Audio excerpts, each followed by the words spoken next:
Dear students, अस्सलाम वालेकुम। पिछली वीडियो में मैंने आप लोग को जर्नल लेजर और फैक्ट्री लेजर के बारे में इंट्रोडक्शन दिया था कि बेसिकली इसका कॉन्सेप्ट क्या है और इसके पीछे लॉजिक क्या है, कि कौन बनाता है, क्यों बनाता है, कैसे बनाता है। आज हम डिस्कस करेंगे कैसे बनाया जाता है। ठीक है, तो चलिए स्टार्ट करते हैं अपनी वीडियो को और समझते हैं कि हेड ऑफिस और फैक्ट्री के दरमियान अगर एंट्रीज हों, यानी रेसिप्रोकल एंट्रीज, तो उन्हें किस तरह से रिकॉर्ड किया जाता है।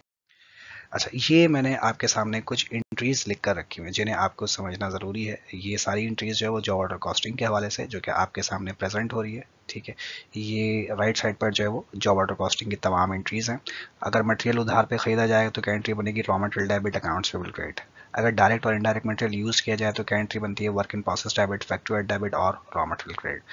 इसी तरीके से सारी 8 की 8 एंट्रीज जो पॉसिबल एंट्रीज होती हैं आमतौर पर, ये वो एंट्रीज लिखी हुई हैं। ठीक है, और पिछले लेक्चर में मैंने आपको ये बात बताई थी कि हेड ऑफिस की बुक में कौन कौन से वर्ड्स आमतौर पर आते हैं और फैक्ट्री की बुक में कौन कौन से वर्ड्स आमतौर पर आते हैं। फैक्ट्री की बुक के तो लफ्ज फिक्स है, इसमें इजाफा या कमी नहीं हो सकती। ठीक है, अब आइए ज़रा समझते हैं। ये मेरी फैक्ट्री की बुक है यानी फैक्ट्री लेजर है, और ये मेरा हेड ऑफिस की बुक है यानी जर्नल लेजर है।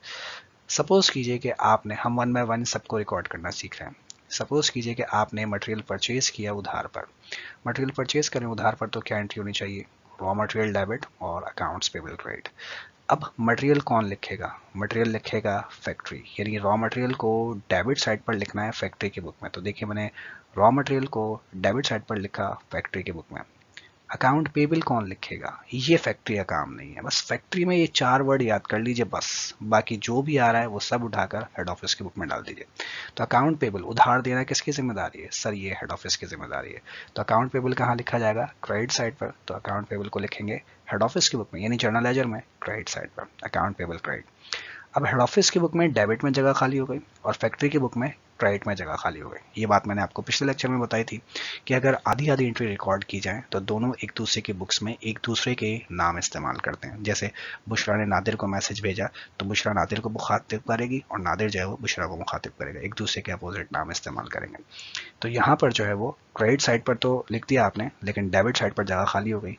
तो हेड ऑफिस डेबिट साइड पर फैक्ट्री का नाम इस्तेमाल करेगा। तो यहाँ पर डेबिट साइड पर लिखा जाएगा factory laser.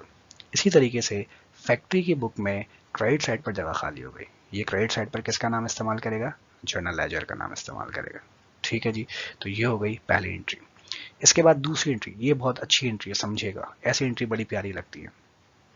Direct and indirect material use, यानी फैक्ट्री में डायरेक्ट और इनडायरेक्ट मटेरियल जो है वो इस्तेमाल किया गया है।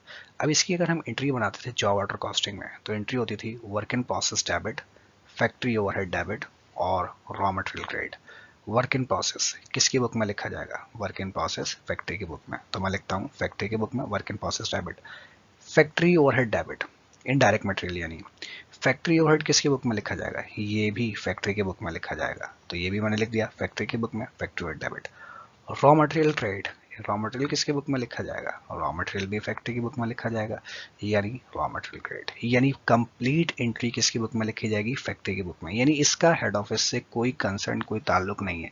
जो डायरेक्ट और इनडायरेक्ट मटेरियल इस्तेमाल हुआ वो सारा का सारा मटेरियल फैक्ट्री में इस्तेमाल हुआ, तो उसकी एंट्री भी कौन रिकॉर्ड करेगा? फैक्ट्री।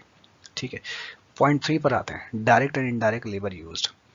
इसकी एंट्री क्या बनती है? Work in process debit, factory overhead debit और accrued payroll credit. Again work in process और फैक्ट्री ओवरहेड, ये दोनों किसकी बुक में लिखे जाएंगे? अभी अभी हमने पढ़ा था वर्क इन प्रोसेस और फैक्ट्री ओवरहेड फैक्ट्री की बुक में लिखे जाएंगे। तो पहले तो मैं इसे रिकॉर्ड कर देता हूँ, वर्क इन प्रोसेस और फैक्ट्री ओवरहेड को। तो वर्क इन प्रोसेस और फैक्ट्री ओवरहेड डेबिट ये दोनों मैंने लिख दिए किसकी बुक में? फैक्ट्री की बुक में। लेकिन एक्रूड पेरोल, एक्रूड पेरोल का मतलब है सैलरी अदा करनी है, फैक्ट्री की सैलरी अदा करनी है। क्या सैलरी अदा करना फैक्ट्री की जिम्मेदारी है? जी नहीं, ये काम है हेड ऑफिस का, यानी लाइबिलिटी है। तो मैंने कहा था कोई भी लाइबिलिटी हो, पे बिल कोई भी हो, वो सब पे करना किसकी जिम्मेदारी है? हेड ऑफिस की। तो एक्रूड पेरोल का वर्ड कौन लिखेगा? हेड ऑफिस लिखेगा। किस साइड पर लिखेगा? क्रेडिट साइड पर। तो हेड ऑफिस की बुक में मैं लिखता हूँ एक्रूड पेरोल को क्रेडिट साइड पर। अब फिर वही बात हो गई कि हेड ऑफिस में डेबिट साइड पर जगह खाली हो गई और फैक्ट्री में क्रेडिट साइड पर। आगे का तरीका आपको मालूम है कि यहाँ पर डेबिट में जगह खाली हुई है वहाँ पर फैक्ट्री लेजर का वर्ड इस्तेमाल किया जाएगा, और यहाँ पर क्रेडिट में जो जगह खाली हुई है यहाँ पर जर्नल लेजर का वर्ड इस्तेमाल किया जाएगा। अच्छा, एक बात मैं यहाँ पर क्लियर करता चलूँ साथ साथ कि मैंने यहाँ पर जब मटेरियल परचेज किया तो मैंने यहाँ पर अकाउंट पेबिल का वर्ड इस्तेमाल किया। मुमकिन है कि आपके टीचर ने आपको यहाँ पर वाउचर पेबिल का वर्ड लिखवाया हो, ये दोनों तरीके बिल्कुल सही हैं। आप जब यहाँ पर फैक्ट्री लेजर का टॉपिक पढ़ते हैं तो आप चाहें तो जहाँ जहाँ भी आपको अकाउंट पेबल लिखना है आप अकाउंट पेबल भी लिख सकते हैं, और साथ साथ आप चाहें उसकी जगह पर चाहें तो वाउचर पेबल भी लिख सकते हैं। ये दोनों सिस्टम्स सही हैं, दोनों तरीका सही हैं। अलग अलग बुक्स में अलग अलग तरीकों से मेंशन किया गया, जैसे मैट्स एंड उजरे की बुक है उसमें जो है वो अकाउंट पेबल का वर्ड है, इसके अलावा दीगर बुक्स में जो है वो वाउचर पेबल का वर्ड भी मौजूद है। तो अगर आपने वाउचर पेबल के नाम से पढ़ा है वाउचर पेबल से कंटिन्यू कीजिए, आपने अकाउंट पेबल के नाम से पढ़ा है अकाउंट पेबल से कंटिन्यू कीजिए, दोनों तरीके बिल्कुल सही हैं। ठीक है, चले 3 एंट्रीज यहाँ पे मैंने आपको एक्सप्लेन की। अब अगर तीसरी एंट्री को मैं कंटिन्यू करता हूँ, वो आगे मैंने नहीं लिखा। एक्रूड पेरोल यानी लेबर को सैलरी मुझे देनी है, अभी दी नहीं है, देनी है। कुछ दिन के बाद, 1 दिन 2 दिन 3 दिन 5 दिन के बाद अगर मैं लेबर को सैलरी अदा कर दूं तो ये जो मुझ पर पेबल है, लायबिलिटी है, ये लायबिलिटी खत्म हो जाएगी। ये लायबिलिटी है किस पर? ये लायबिलिटी हेड ऑफिस पर है। तो खत्म भी कहाँ से होगी? हेड ऑफिस से ही खत्म होगी। तो एक्रूड पेरोल जो है वो डेबिट साइड पर, लायबिलिटी खत्म होती है तो डेबिट साइड पर। और सैलरी पे करने के लिए क्या पे किया जाएगा? कैश पे किया जाएगा। कैश कौन पे करेगा? कैश भी हेड ऑफिस पे करेगा। देखिए कैश भी कौन पे करेगा? Head office. तो कैश भी किसकी बुक में लिखा जाएगा? हेड ऑफिस की बुक में। और जब सैलरी पे करेंगे तो कैश जाएगा, कैश जाएगा तो कहाँ लिखा जाएगा? क्रेडिट साइड पर। यानी पे करने के लिए कंप्लीट एंट्री कौन रिकॉर्ड करेगा? हेड ऑफिस रिकॉर्ड करेगा। ठीक है, तो मैंने अभी आपको एक्सप्लेन की 3 एंट्री, बाकी की एंट्रीज भी एक्सप्लेन करता हूँ जल्दी जल्दी से। एंट्री नंबर 4 क्या है? Work in factory overhead applied to production. Factory overhead applied यानी एस्टिमेट किया है कि हमारी फैक्ट्री के लिए जो खर्चा होगा वो इतना खर्चा होगा। इसके लिए एंट्री क्या बनाते हैं? वर्क इन प्रोसेस डेबिट और factory overhead applied credit. Work in process किसकी बुक में आएगा? फैक्ट्री की बुक में आएगा।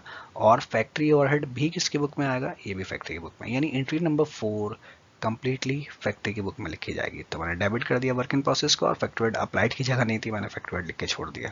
ठीक है, point number 5, actual factory overhead incurred on account. आगे पूरा वर्ड होता है इनकर्ड ऑन अकाउंट। फैक्ट्री के खर्चे हुए हैं उधार पर। इसके लिए आप जो ऑर्डर में एंट्री बनाते थे फैक्ट्री ओवरहेड डेबिट और अकाउंट्स पेबल क्रेडिट। अब फैक्ट्री ओवरहेड किसकी बुक में लिखा जाएगा? फैक्ट्री की बुक में। तो मैं यहाँ पर लिखता हूँ फैक्ट्री ओवरहेड डेबिट।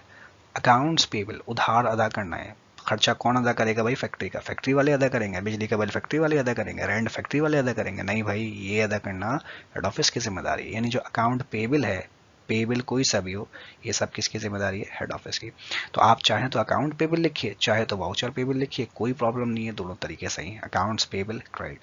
आगे का तरीका आपको मालूम है, यहाँ पे डेबिट पे जगह खाली हो गई तो डेबिट में फैक्ट्री लेजर, यहाँ पे क्रेडिट में जगह खाली हो गई तो क्रेडिट में जर्नल लेजर। जर्नल लेजर और फैक्ट्री लेजर का वर्ड सिर्फ उस वक्त इस्तेमाल किया जाएगा जब आधी आधी एंट्री रिकॉर्ड की जाएगी। यानी आधी एंट्री हेड ऑफिस में और आधी एंट्री फैक्ट्री में। अगर कंप्लीट एंट्री हेड ऑफिस में आ रही है या कंप्लीट एंट्री अगर फैक्ट्री में आ रही है तो फिर एक दूसरे के नाम इस्तेमाल नहीं किए जाएंगे। ठीक, मैं एंट्री नंबर 5 पर आ गया। इसके बाद एंट्री नंबर 6 पर आता हूँ। कॉस्ट ऑफ गुड्स कंप्लीटेड, यानी माल तैयार हो गया। जो माल तैयार हो जाए उसे हम कहते हैं फिनिश गुड्स। और फिनिश गुड्स के लिए एंट्री बनाते हैं फिनिश गुड्स डेबिट और work in process credit. Finish goods किसकी बुक्स में लिखा जाएगा? यानी माल तैयार होकर कहाँ रखा जाएगा? फिनिश गुड्स हेड ऑफिस में रखा जाएगा, सॉरी फैक्ट्री में रखा जाएगा। तो फिनिश गुड्स लिखा जाएगा फैक्ट्री की बुक में।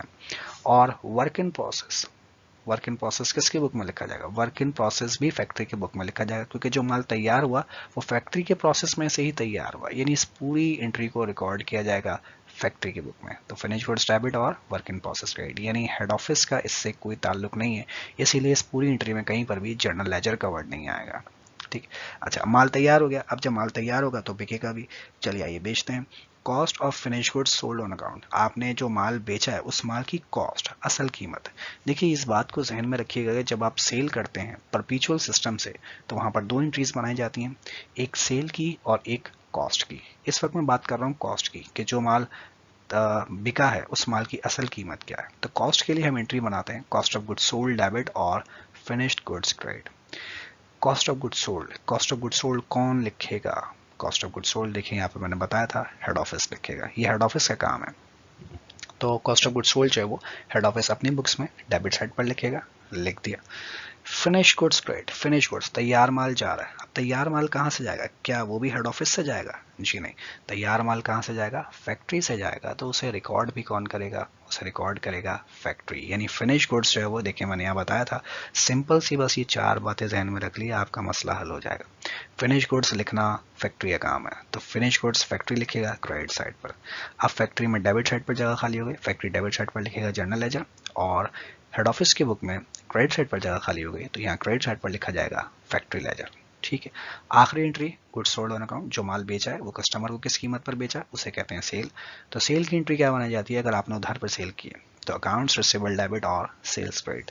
अब अकाउंट रिसीवेबल और सेल ये दोनों कौन लिखेगा? क्या ये फैक्ट्री लिखेगा? बस इतना चेक करने के क्या ये फैक्ट्री लिखेगा या नहीं लिखेगा, बस। नहीं जी, अकाउंट रिसीवेबल फैक्ट्री का काम नहीं है, सेल करना फैक्ट्री का काम नहीं, यानी फैक्ट्री इसे रिकॉर्ड नहीं करेगा। इस पूरी एंट्री को हेड ऑफिस रिकॉर्ड करेगा, अकाउंट रिसीवेबल डेबिट और सेल्स क्रेडिट। ठीक है जी। अच्छा, अभी अब जब आप इसको देखेंगे, और अगर आपने जर्नल लेजर और फैक्ट्री लेजर का टॉपिक अगर आपने कहीं कोचिंग में टीचर से पढ़ा है, तो आप बोलेंगे सर आपने यहाँ पे जो लेबर की एंट्री बनाई वो तो बहुत सिंपल सी एंट्री बनाई, लेकिन एग्जाम में इतनी सिंपल तो नहीं आती, उसमें डिडक्शंस भी होती हैं, उसमें कुछ और मामला भी होते हैं। तो वो कब समझाएंगे, वो कैसे होगा? तो वो बिल्कुल समझेंगे जब हम क्वेश्चन को लेकर इंशाल्लाह सॉल्व करेंगे। फिलहाल अभी हमने इंट्रोडक्शन की बात की है, इस इंट्रोडक्शन से ही आपका, मैं उम्मीद करता हूँ कि इससे आपका 90% मसला जो है वो हल हो जाएगा, कि आपको एंट्रीज समझ आ जाएंगी कि किस तरह से हमें कैसे कहाँ पर क्या एंट्रीज रिकॉर्ड करनी है। उसके बाद जब सवाल होगा तो वो भी आप कर ही लेंगे इंशाल्लाह। ठीक है जी। चलो, उम्मीद करता हूँ कि आपको जर्नल लेजर और फैक्ट्री लेजर का कॉन्सेप्ट भी समझ में आएगा, और इसकी एंट्रीज कैसे रिकॉर्ड की जाती हैं दोनों के बुक्स में वो भी आपको समझ आई होगी। तो इंशाल्लाह फिर मुलाकात करेंगे अगली वीडियो में। तब तक के लिए अपना और अपनी फैमिली का ख्याल रखिएगा। Take care. अल्लाह हाफिज़।